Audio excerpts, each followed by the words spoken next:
नमस्कार मंडळी, आज आम्ही बाजारात आलेलो आहे आणि काही पावसाळी रानभाज्या आता बाजारामध्ये यायला लागलेल्या आहेत. म्हणजे नुकतीच सुरुवात झालेली आहे. तर त्या रानभाज्या आता आम्ही विकत घेणार आहे. त्यामध्ये ही एक भाजी आहे, हिचं नाव आहे करेमुवा. बरेच नाव या भाजीला आहे आणि उत्तर प्रदेश, छत्तीसगड या भागामध्ये ही भाजी भरपूर प्रमाणात मिळते आणि त्या भागामध्ये ही भाजी भरपूर प्रमाणामध्ये खाल्लीही जाते. त्याचबरोबर आता फुरशीची भाजी, टाकळा, शेवलीची भाजी अशा बऱ्याच भाज्या आणि शेवलीच्या भाजीसोबत मिळणारे ही फळं तीसुद्धा बाजारामध्ये विकायला आलेली आहेत. सध्या या पावसाळी रानभाज्यांचे भाव जास्त आहेत. जसे जसे भाज्या जास्त येतील तसे तसे भाव कमी होतील. भाजी आणून 2 दिवस झालेले आहेत आणि भाजी थोडीफार पिवळीसुद्धा झालेली आहे. मला वाटते ही भाजी जास्त दिवस राहत नाही, म्हणजे खराब होत नाही, सडत नाही, पण अशा प्रकारे पिवळी होते. तर कधीही अशा प्रकारच्या पालेभाज्या जर आपण आणल्या तर त्या जास्तीत जास्त एखादा दिवस ठेवा आणि लवकरात लवकर, मी तर सांगते लवकरात लवकर त्या बनवा आणि खा. कारण मस्त ताज्या असतात आणि फ्रेश असतात. आणि जर अशा प्रकारे तुम्ही 1 ते 2 दिवस घरामध्ये ठेवले तर त्या भाज्या पिवळ्या होतात. तर काही पानं मस्त हिरवी आहेत अजूनही, जी पिवळी आहेत तर ती मी आता काढून घेणार आहे. आणि भाजी तुम्ही मुगाची डाळ टाकूनही बनवू शकता, चण्याची डाळ टाकूनही बनवू शकता किंवा भाजी जास्त असली तर सुकीही बनवू शकता. तर आता भाजी थोडीशी पिवळी झालेली आहे आणि ती पिवळे पानं जी आहेत ते मी काढून टाकणार आहे. म्हणून यामध्ये मुगाची डाळ आता मी टाकणार आहे.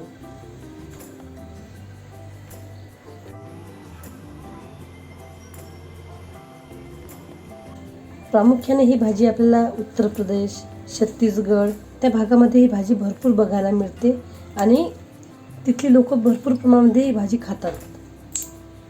परंतु आता आपल्याकडे ही भाजी विकायला येते आणि ही भाजी ज्या ठिकाणी पाणथळ आहे, म्हणजे पाण्याचा भाग आहे, तर अशा ठिकाणी ही भाजी उगवते. अशा प्रकारे ही भाजी आहे आणि या भाजीला काही लोक नळीची भाजी म्हणतात, परंतु ही नळीची नाही. कारण नळीची भाजी जी आहे त्याचे जे देठ असतात, त्याचे जे काळे असतात त्या खूप पोकळ असतात आणि या भाजीच्या थोड्या प्रमाणामध्ये पोकळ असतात आणि पानं लांबीला कमी असतात. ही पानं लांबट पानं असतात, ती लांबीला कमी असतात आणि रुंद असतात आणि ही पानं जास्त लांब असतात. तर अशा प्रकारे ही पानं आहे, ही भाजी आहे. तर आता भाजी आपण स्वच्छ करून घेतलेली आहे, तोडून घेतलेली आहे. आता आपण स्वच्छ धुवून काढून ती कापून घेऊ.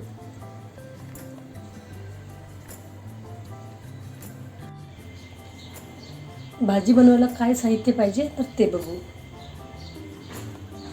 पाव चमचा हिंग, पाव चमचा हळद, पाव चमचा मोहरी, पाव चमचा जिरे, मोठे आहेत म्हणून 5 लसूणच्या पाकळ्या, 5 ते 6 लाल मिरच्या घेतलेल्या आहे मी आणि अर्धी वाटी मुगाची डाळ भिजत ठेवलेली तर ती घेतलेली आहे.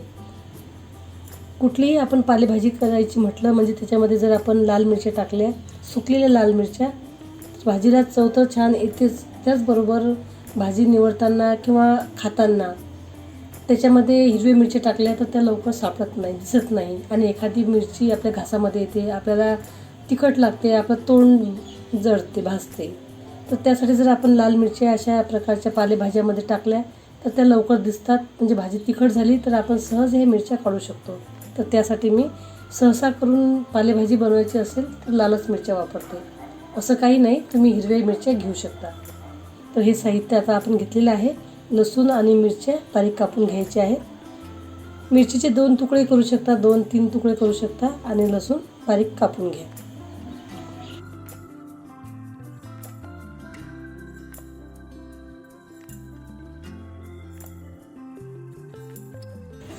दीड पळी भाजीसाठी तेल घेतलेलं आहे. तर बघू तेल तापलंय का. तेल तापत आलेलं आहे तर त्यामध्ये जिरं आणि मोहरी टाकायची.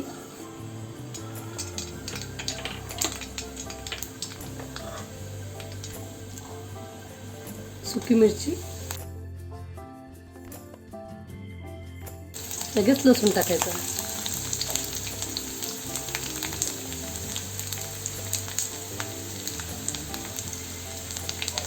हळद आणि हिंग पण टाकून घेणार आहे.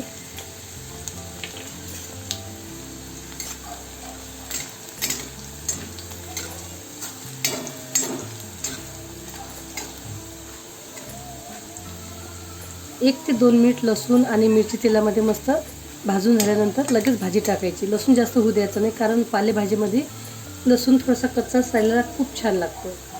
म्हणजे मस्त सफेद सफेद दिसायला पाहिजे. तर आता भाजी टाकायची.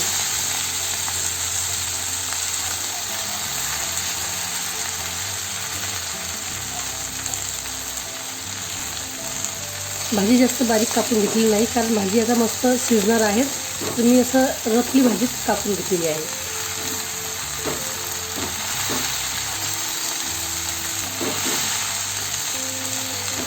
आधी थोडीच भाजी टाका, थोडीशी ती परतून घ्या, म्हणजे ही भाजी कमी होईल आणि नंतर बाकीची भाजी टाका.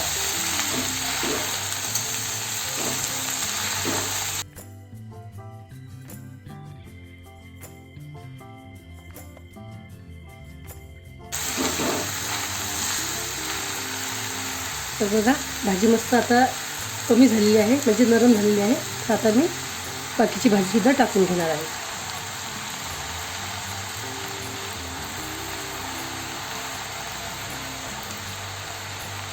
आणि यावरतीच मुगाची डाळ पण टाकणार आहे.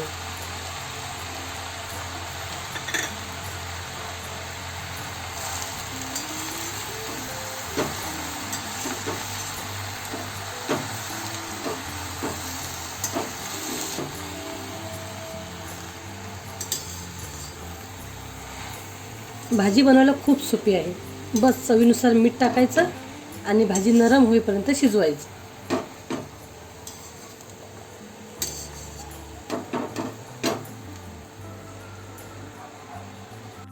चवीनुसार मीठ,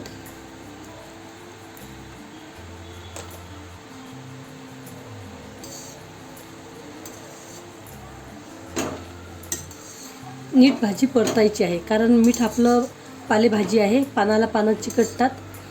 तर प्रत्येक घासामध्ये मीठ व्यवस्थित लागण्यासाठी भाजी आपल्याला नीट परतून घ्यायची आहे.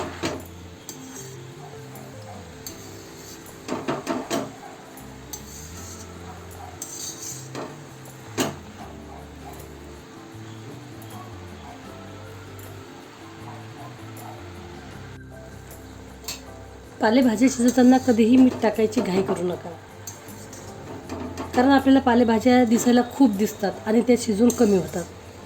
तर कधीही भाजी मस्त मऊ होऊ द्या आणि नंतर त्यामध्ये मीठ टाका, किंवा तुमच्या अंदाजाने मीठ टाकू शकता, की चला आता भाजी एवढी आहे तर ती शिजून एवढी होईल, तर तेव्हा तुम्ही मीठ टाकू शकता.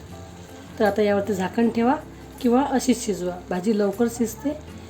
जर भाजीवर झाकण ठेवलं तर थोडासा भाजीचा कलरमध्ये फरक पडतो, आणि झाकण न ठेवता जर शिजवली तर भाजी अशा प्रकारेच राहते. तर बघा, तुम्हाला कमी वेळामध्ये भाजी शिजवायची आहे तर झाकण ठेवा, नाहीतर अशीच भाजी शिजवून घ्या.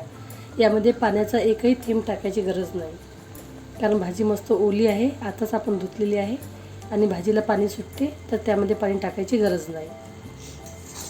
तर आता ही भाजी तुम्ही ज्वारीच्या भाकरीसोबत, बाजरीच्या भाकरीसोबत, नाचणीच्या भाकरीसोबत, चपातीसोबत, कशासोबतही खाऊ शकता.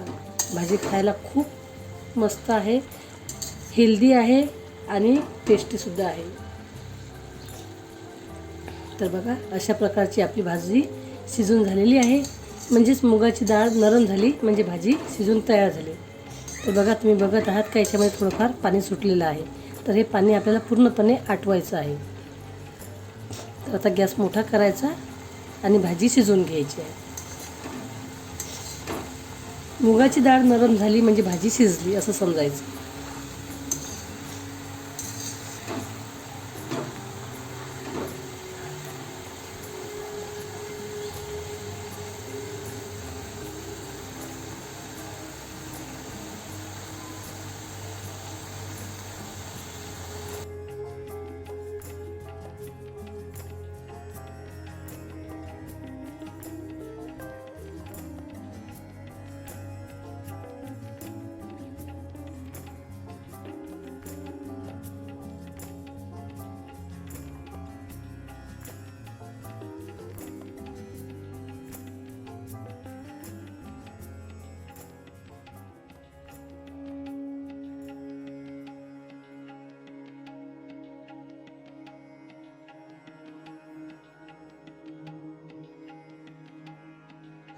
मस्त गरमागरम करी मुगाची भाजी तयार झालेली आहे.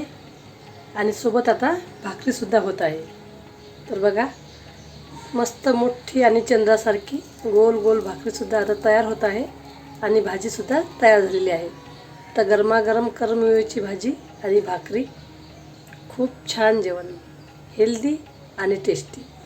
अशाच प्रकारच्या नवनवीन पारंपरिक आणि रानभाज्या जर आपल्याला आवडत असतील, बघायच्या असतील तर चॅनलला सबस्क्राईब करा. त्याचबरोबर घंटी म्हणजेच बेलवर क्लिक करा, जेणेकरून जेही व्हिडिओ मी अपलोड करेल त्याची नोटिफिकेशन, त्याची माहिती तुम्हाला लगेच मिळेल.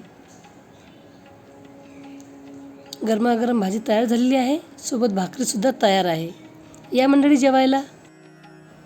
या पावसाळ्यामध्ये येणाऱ्या रानभाज्या, पावसाळी रानभाज्या त्या कुठल्या आहेत, काय आहेत, त्याची नावं, त्याची माहिती आणि रेसिपी ही मी आपल्यासाठी लवकरच घेऊन येणार आहे. तर आपल्याला आवडत असेल तर नक्की माझी व्हिडिओ बघावी. रेसिपी आवडली तर रेसिपीला लाईक करा, कमेंट करा. हेल्दी खा आणि निरोगी राहा. धन्यवाद मंडळी.